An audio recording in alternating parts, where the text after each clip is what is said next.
La petite fille vient tout juste d'être adoptée. Qu'elle découvre que la nourrice dégage une aura grise. Curieuse, elle lui demande aussitôt, « Jouy, tu as fait quelque chose de mal ?» La nourrice panique immédiatement. Mais les parents adoptifs refusent d'y croire.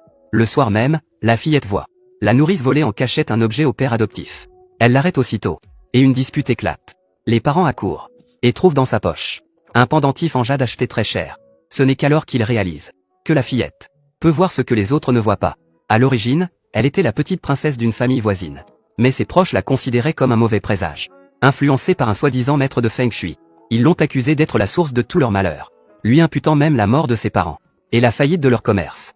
À tort, ils ont ensuite monté un piège cruel. Son oncle a prétendu l'emmener au parc d'attractions, avant de l'abandonner de nuit, dans une montagne déserte, espérant ainsi rompre sa malchance et redresser la fortune de la famille Lin. Alors qu'elle est seule et démunie, elle entend soudain un appel à l'aide. Le blessé est le président du groupe Zhou, mordu par un serpent venimeux en montagne. Il est entre la vie et la mort. La fillette possède un don hors du commun. Elle voit les auras de différentes couleurs, autour des êtres et des choses. Elle voit que le président dégage une aura noire, et lui demande aussitôt son état. Il lui dit de partir, car il y a des serpents. Mais elle remarque la morsure à sa jambe, et se souvient d'un remède appris dans un livre. Sans hésiter, elle part chercher des herbes. Elle voit aussi les auras des plantes, et distingue clairement les différentes énergies. Grâce à cela, elle évite les plantes toxiques, et trouve les herbes médicinales pures, qu'elle applique immédiatement, soulageant le poison.